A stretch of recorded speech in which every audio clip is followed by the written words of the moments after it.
সিলেটের কোম্পানিগঞ্জ সীমান্তে ভারতীয় খাসিয়াদের গুলিতে নিহত দুই বাংলাদেশির মরদেহ ২৪ ঘণ্টা পর উদ্ধার করেছে পুলিশ। গতকাল বিকেলে নাজিরের গাঁও কাওয়ারটুক ১২৫৩ নম্বর পিলারের কাছে তিনজনকে গুলি করা হয়। গুলিতে আহত হয়ে ফিরে আসা নবী হোসেনের দাবি আলী হোসেন, কাউসার আহমেদ এবং তিনি গতকাল সীমান্ত এলাকায় কাঠ সংগ্রহ করতে যান। এ সময় ভারতীয় খাসিয়াদের গুলিতে প্রাণ হারান আলী ও কাউসার। আহত অবস্থায় কোনো মতে পালিয়ে আসেন তিনি। দুদেশের সীমান্তরক্ষী বাহিনীর পতাকা বৈঠকের মাধ্যমে মরদেহগুলো ফিরিয়ে আনার চেষ্টা করা হয়। নোম্যান্স ল্যান্ডে মরদেহ পাহারায় থাকে বর্ডার গার্ড বাংলাদেশের সদস্যরা। বর্ডারের পাশাপাশি যে বাড়ি তারা জঙ্গল আছে বর্ডারের সাইডে, তারা কাঠ আনতে গেছে, শুনলাম গুলি খাইছে। এটা গুলির শব্দ হইলো, আর পরে দেখা যায় আরো 2-3 মিনিট পরে আর একটা গুলির শব্দ হইলো। পরে একটা আমরা চিল্লানি শুনলাম, চিল্লানি শুনিয়া কুলি মানুষ লাকড়ি চাকড়ি লিয়া আর পরে জিজ্ঞা করলাম যে মানুষ রাস্তার মাঝে পানিতে ফালাই মারা। তিনজন ছিল, যে একজনে মানে গুলি খাই, যে দুজন মারা গেছে জায়গাত, আর একজন মানে ফিরিয়ে আইছে।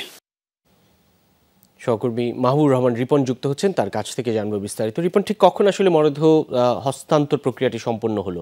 সেই মরদেহগুলো এখন কোথায় রয়েছে এবং কি প্রক্রিয়া আসলে পরবর্তীতে সম্পন্ন হওয়ার একটু জানাবেন। রবিন, আসলে মরদেহ হস্তান্তর করা হবে এই সিদ্ধান্তটি হয়েছে এবং পুলিশের সদস্যরা এখানে এসে আইনগত যে ঝামেলাগুলো ছিল সেগুলো শেষ করেছেন।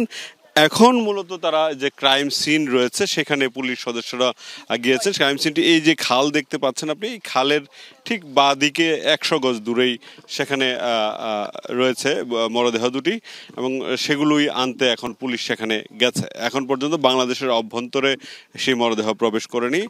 হয়তো আর কিছুক্ষণের মধ্যেই মরদেহ দুটি বাংলাদেশের অভ্যন্তরে প্রবেশ করবে। এখানে এই আশেপাশের গ্রামের লোকজন রয়েছে এবং যারা মারা গেছেন তাদের আত্মীয় স্বজনরা দিনভরই অপেক্ষা করছিলেন। মূলত কাল রাতেও তারা অপেক্ষা করছিলেন, কিন্তু রাতেই যে সীমান্তে যে বৈঠক হয়েছিল পতাকা বৈঠক, সেখানে আসলে সিদ্ধান্ত হয়নি। সকালের দিকে সিদ্ধান্তে কিছুটা জটিলতা ছিল এবং শেষ বিকেল 3:30টার দিকে সেই জটিলতা দূর হয় এবং বেশ কিছু কাগজপত্র বিষয় ছিল, থানায় সাধারণ ডায়েরি করা এবং জনপ্রতিনিধিদের কাছ থেকে উত্তরাধিকার সনদ নিয়ে আসা, যারা তাদের আত্মীয় স্বজন ছিলেন তারা সেই সনদগুলো নিয়ে এসে সেখানে জমা দিয়েছেন এবং বিজিবির পক্ষ থেকে এবং পরিবার একটি আবেদন করেছে মৃতদেহগুলো হস্তান্তরের। সেই আবেদনের প্রেক্ষিতেই মূলত একটু আগে সেই সিদ্ধান্তটি হয়েছে এবং এই মুহূর্তে মরদেহগুলো তুলে আনার কাজ চলছে। আমরা সেই জায়গাটা যেতে পারছি না, যেহেতু নোম্যান্স ল্যান্ড রয়েছে, কাউকে যেতে দেওয়া হচ্ছে না। সেই প্রক্রিয়াটি চলছে। হয়তো আরও 10 থেকে 15 মিনিটের মধ্যে সেই মৃতদেহগুলো বাংলাদেশের অভ্যন্তরে প্রবেশ করে এরপর মৃতদেহগুলোকে সিলেট ওসমানী মেডিকেল কলেজ হাসপাতালে পাঠাবে পুলিশ এবং সেখানে ময়নাতদন্তের পরেই মূলত পরিবারের কাছে হস্তান্তর করা হবে।